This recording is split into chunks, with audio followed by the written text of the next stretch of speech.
on Gemini 12, Right. Buzz Aldrin, when he was walking in space, right, during a daylight pass above the world, okay, he leaned back and nearly burned his back against an external zipper.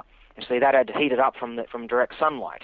Okay. Even though Okay. even though it was only on the daylight side, see, the orbit around the Earth takes about 90 minutes. Okay. Okay, you're Yeah. roughly in there on the daylight side half time, and roughly in the nighttime side the other half. Okay? Sure. You're in and out all the time. Yeah. Yeah. Yeah, basically. Yeah. And obviously, this guy nearly burnt his back against the external zipper of his spacesuit, right? Okay. And that indicates how quickly things heat up rapidly. Okay. Then of course you got the lunar module itself. Okay, that has absolutely no insulation. In fact, the walls on the LEM were so delicate that if you took a pencil or your finger even and poked hard at it, you could stick your finger right through the outer wall of the spacecraft. It was only Really? it was only the thickness of a few layers of aluminium foil. That's incredible. I didn't know that. This is what's supposed to be, keeping these guys in shelter this whole time, while they're sleeping in there. So, anyways, this is quite amusing. In fact, this is in direct sunlight. Remember, okay? These guys, Okay. this whole side of the LEM is getting heated up by the thing. It has no insulation on it. Obviously, the heat's going to go through this aluminium into the atmosphere. Heat up all the air inside like an oven, right? Anyways, Yeah. these guys are sitting in there. The astronauts, they're supposed to have a rest period, but between moonwalks. Yeah. Sure. Obviously, there was just the one moonwalk on Apollo 11. But anyways, they're sitting in there, right, trying to get some sleep, and they claim, "Oh no, we couldn't get to sleep. It was too cold in there." Right. Right. Okay. So, I mean, did they have a cooling? How did they cool it? Yeah, that's a good question. How did they keep the LEM cool? Was it? It's cooled if you buy battery-powered air conditioning units, but Right. they only had about I think it was 126 volts worth of power on that spacecraft. Okay. Okay. Yeah, and during the moonwalks, right, they actually have basically they have a layer called the liquid cooling garment, in which water runs through tiny tubes to relieve metabolic heat from the skin, and then transfer it to a heat exchanger where it's then blasted outside the spacesuit and freezes. Okay. In the vacuum of space. Yeah. Right. Now, of course, that would work until the water ran out, of course. And my friend Ralph Renee did some calculations. He worked out that you'd need probably about 24 liters of water just to keep them cooled that whole time. Remember, they're on the moon for about 2 to 4 hours. Sure. 2 to 7 hours, sorry. And even if you did have enough water in those spacesuits, right, you would have seen the jettison of the ice. When the water is blasted outside, outside the space, you would have seen all those little ice crystals flying around. Astronauts have reported that they've seen their urine when it's jettisoned outside the spacecraft. They actually have to pee in a tube and it goes into a tank and then jettisoned out. You might have seen it in Apollo 13. Yeah. The movie. They comment on how you can see these ice crystals. It would have been the same case with the water emissions. Absolutely. And yet we never saw any ice being jettisoned out of the spacesuits. They should have sort of had a steamy appearance, should they? Or it's hard to imagine. You would have seen the emissions from the spacesuits. They would have sprayed out from the backpack. Okay, that's a really interesting point which I hadn't come across before. Can you just speak to the crater issue, because that's actually the one that initially hooked me, because I can't figure it out. Okay, what you got to understand, if your listeners, basically try to imagine the lunar module. Right? It has 4 landing legs spread out, and in between those legs it has this large engine.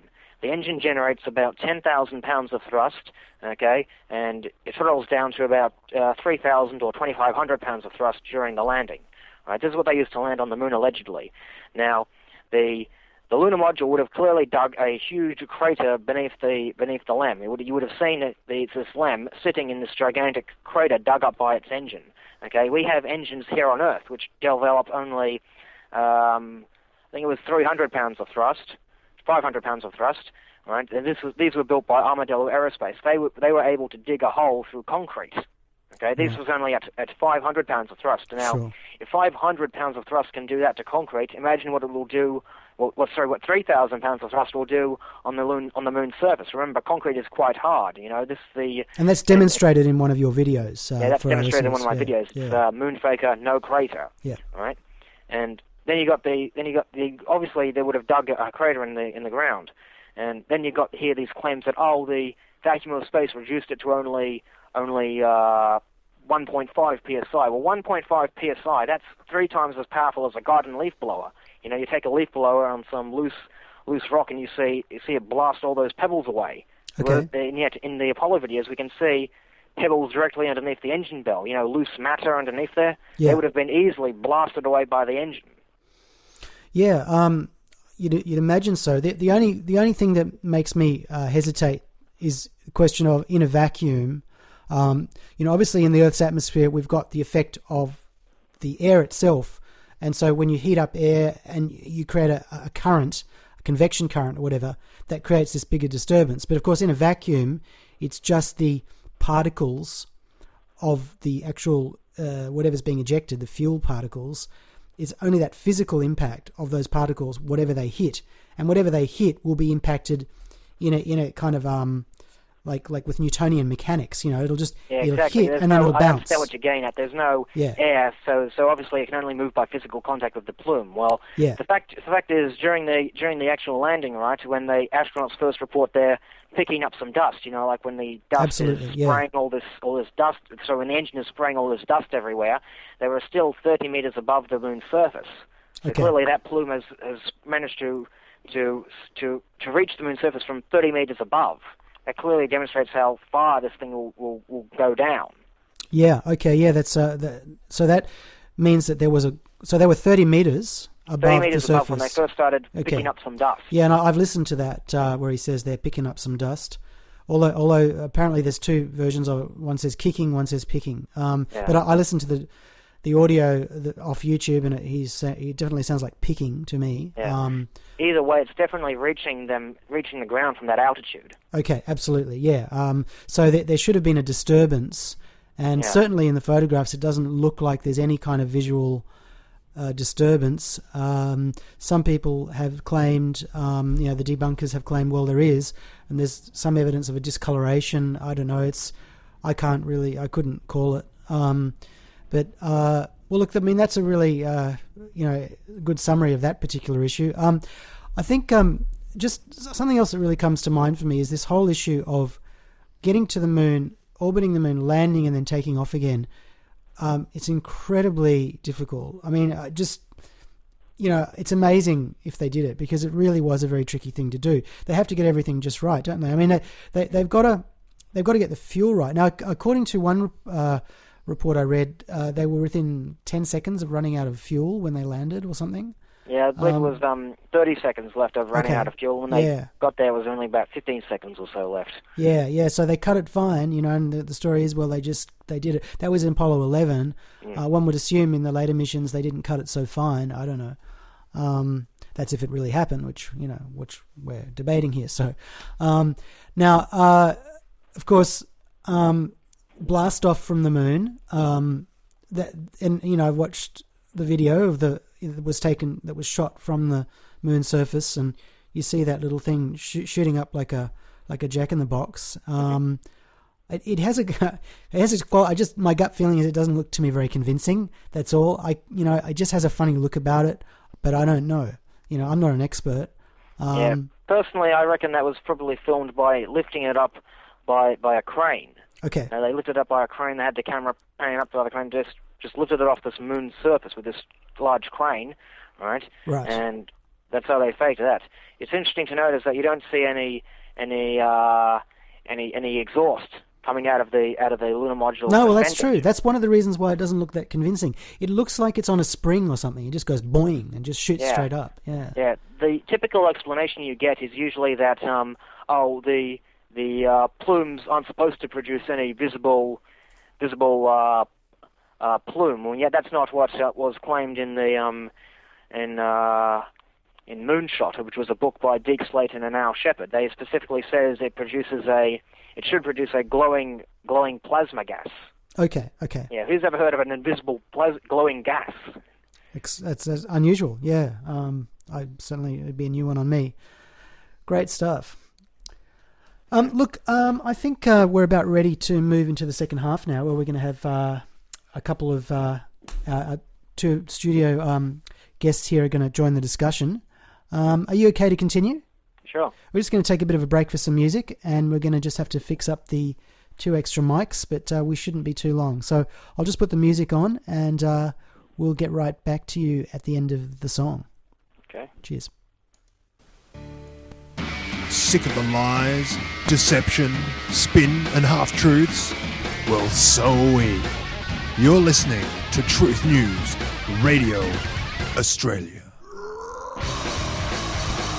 Tune in every week at truthnews.com.au or subscribe to the podcast with iTunes or your favourite podcatcher.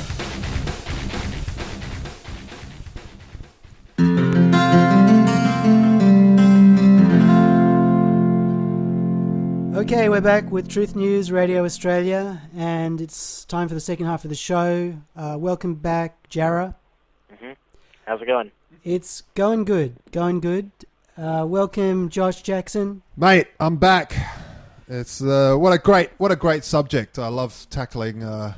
It's been good. It's been good, especially with someone with so much knowledge like Jarrah here. It's really good to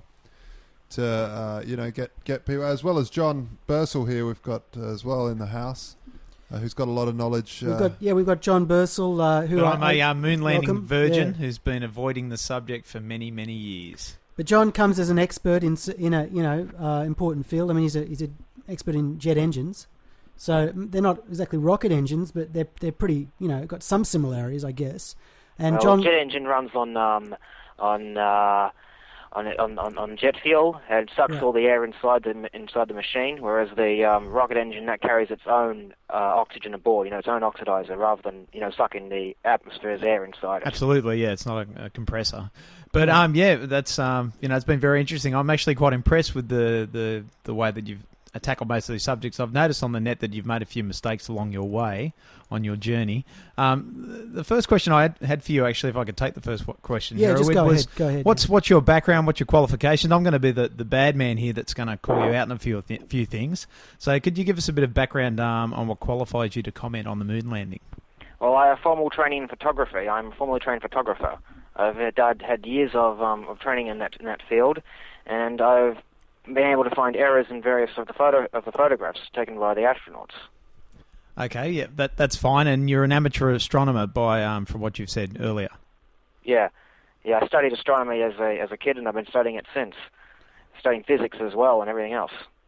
No worries, and that's just a general passion of yours, so you've pursued it due to those reasons. Why is it that you've decided to take the moon landing on? Like I'm heavily involved in the 9/11 truth movement, and we have plenty of rock solid forensic evidence plus physical evidence that proves our case, and we can't really get a hearing. But we're often said that we're people that don't believe that people landed on the moon. They often use that to bring disrepute to us. Now, so what makes you want to get embroiled in a subject that comes with so many barbs and entanglements?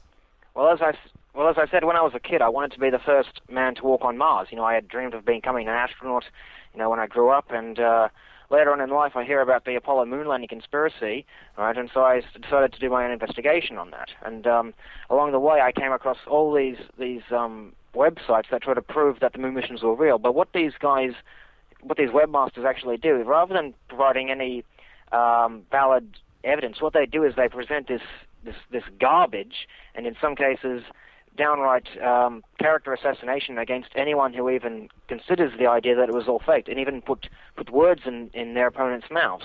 So basically, I decided eventually that, well, it's time for someone to stand up against these guys and show them for what they really are. Yeah, good on you, Jarrah, because we get the same with 9/11 truth. Or global warming, anything that we sort of look at empirical sort of facts, scientific knowledge of if you sort of present some of this really rock solid information, and people just start using character assassinations. Yeah. Although in some cases the researchers themselves don't do themselves any favors. Now,